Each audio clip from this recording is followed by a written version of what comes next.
Wala man tayong problema. Pero kay Thanksgiving man to, sige na lang.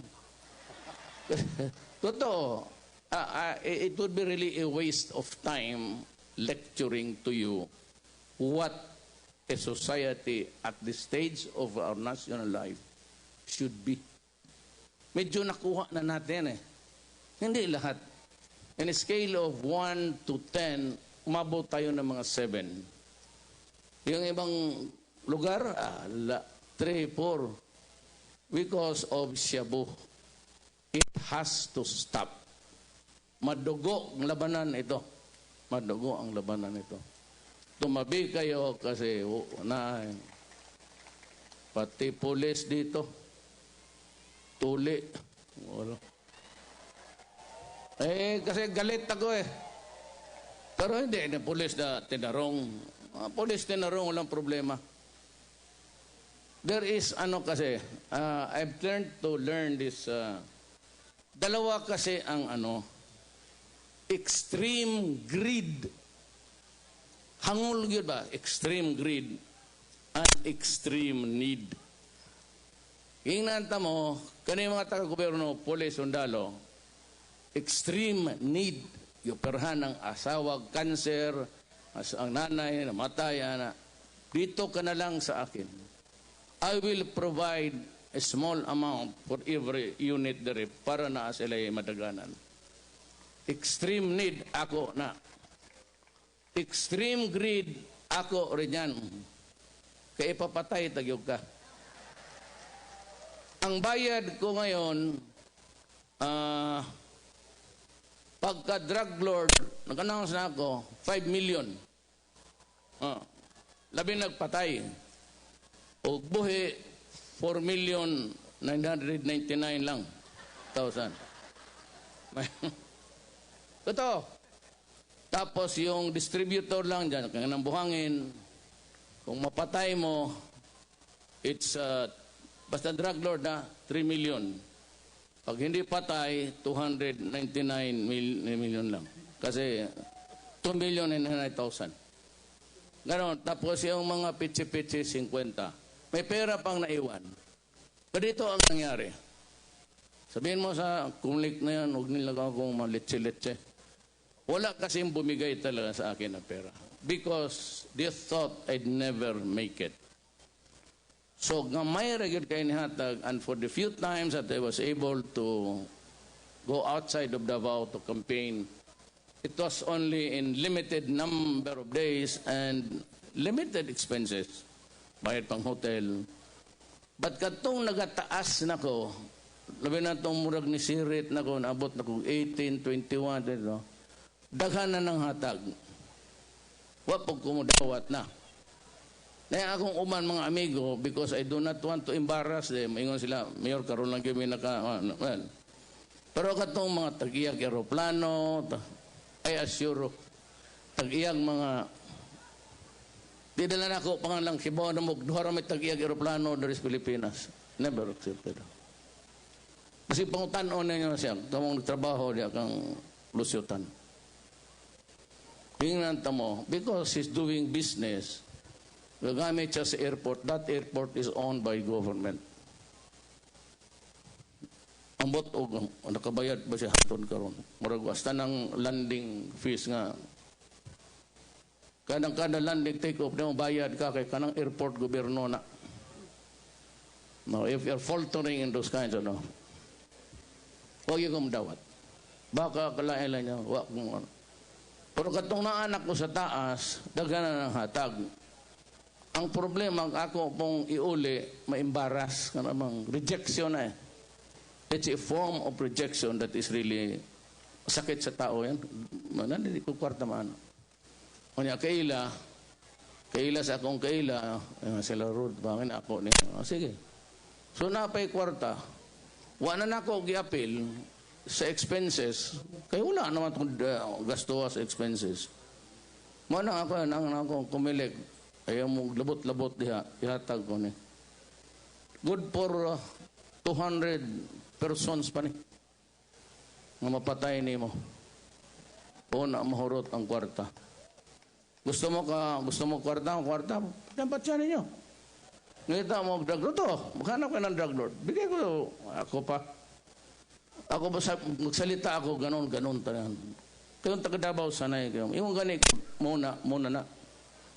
Muna ihatag na ko, ihatag talaga na ko ninyo. Tanang drug lord, ihawa ninyo, kaya ginadaot ang atong nasod. Korupsyon sa gobyerno, maundang na. Naanak ko nandyan na ako. So, mayroong ganit ko, kanang BIR, ang akong gibutang dia si Dulay. Now, let me explain. Ingon man gud ni mga taga Manila, mo bitaw sila nga daw kapapahawa. Hao da. Siya. Hadlok ko nilag boycott. Boycott ako. Ha? Boycott? Oh, putang. Hao da. Sige, boycott mo. Wag sila kailan ako. Pareha sa mga pare ba? Pag ingon nila nga, ayog boto na Duterte, mau ba? O sige. Tangina ninyo, tanang mga pari, mga buisit, mundang ko, mga obispo. Hawa po da. Pingnan ako, di ba ang naminaw mo? Sige, let this be a referendum. Tanaw na to. Tanang naminaw karon nga Katoliko, sunod mo sa inyong obispo.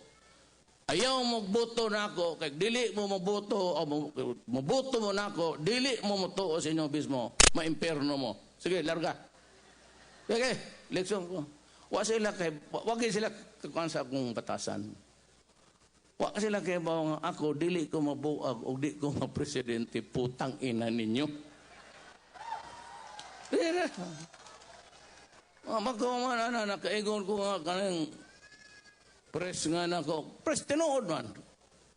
Pasigig padugog-dugog anang pala. Putang ina ninyo. Pala nga kawatan tong tulisan tong animal to. Naunhan lang ko ato tinuod. Kapila ako, kabang taga-Davao nimo, patay kog tao, ako mismo mo'y nagahagad. Si pala gisulod ko na sa Mercure. Ako rang usa, biyaan ako akong security kay gusto na akong patyon. Pag ingon ang security diya, Mayor, anong gusto mo? Anong gusto ko? Patayin ko si Pala sa yung animal na yun. Tago ito sa iyong kusina, yung luksong to speakers. Kausa, gisulod ko na silang balay. Ako rang usa, nakang driver na ko, si Bong, ako ra, bilin mo tanan.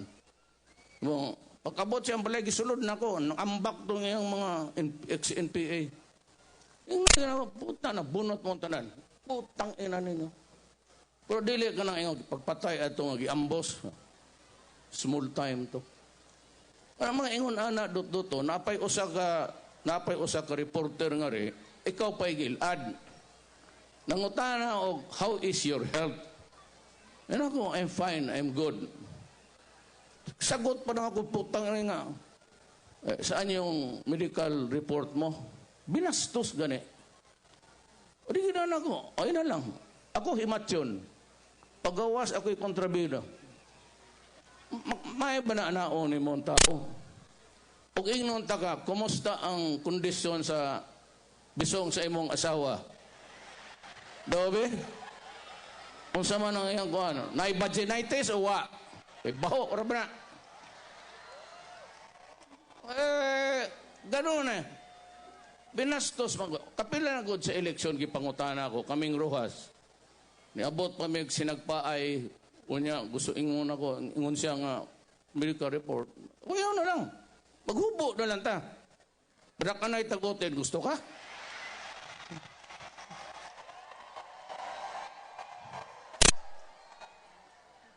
Gamay mo tagotin kay igwad maglubot bayot. Kamong mga taga Manila, kaning mga reporting para itong manlupig.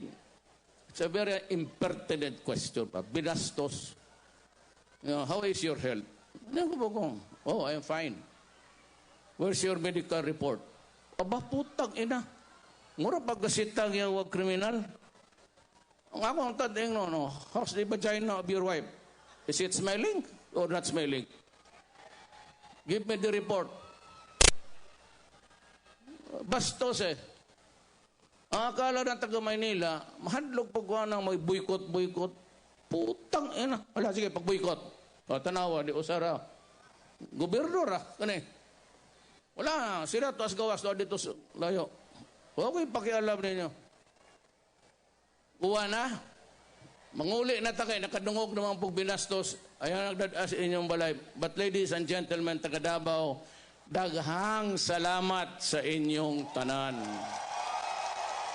O akong gisaad ninyo gobyerno nga walay korupsyon. O gobyerno ang tarong. Nagaula na daw yung sa akong anak, pauli-o na daw mo. Daghang salamat kay Basig. Ang boto-boto ba mo bisyap. Nakabay bisyap dia. Tungadjik mong yawa. O sa ron di bauan. Nihinay na mo ka narabay mga bata. Daghang salamat. Murag wa mo mandihok, panlihok na mo diha. Basta ako magsilbi ko ninyo.